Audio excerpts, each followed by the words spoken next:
சோழர்களின் நீர் மேலாண்மை. பாய்ந்து வரக்கூடிய காவேரி ஆற்றுல கல்லணையை எழுப்பி நீரை ஒழுங்குபடுத்தி அதை பாசனத்துக்கு பயன்படுத்த முடியும் அப்படிங்கிறத உலகத்துக்கு காட்டிய மாபெரும் மன்னன் நம்முடைய கரிகால் பெருவளத்தான் அப்படின்னு சொல்லலாம். அவர் காவேரி ஆற்றை மட்டும் அணை கட்டலைங்க, காவேரியிலிருந்து பல கிளையாறுகள் உருவாவதற்கும் அவர் காரணமாக இருந்தார். சோழர்களுடைய மிகப்பெரிய சிறப்பு பெருமை என்னன்னா, எந்தெந்த போரெல்லாம் அவங்க நடத்துனாங்களோ, யார் யார் கூடலாம் போர் செஞ்சாங்களோ, அந்த போரினுடைய நினைவாக அந்த போரை தொடர்பான ஒரு பெயரை ஒரு ஆற்றுக்கு அவங்க விடுவாங்க.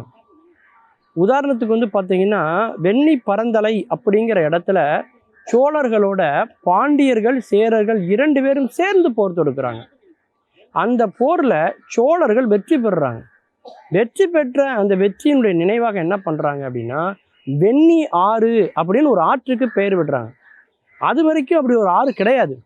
காவேரியில் அந்த பாய்ந்து வரக்கூடிய காவேரி ஆற்றினுடைய நீரை அப்படியே பல கிளை ஆறுகளாக பல ஆறுகளை வெட்டி உருவாக்கி அந்த ஆற்றுல காவேரியுடைய தண்ணீரை பாய விட்டு அந்த ஆற்றுக்கு அவர்கள் வெண்ணி ஆறு என்ற ஒரு பெயரை அவங்க வைக்கிறாங்க.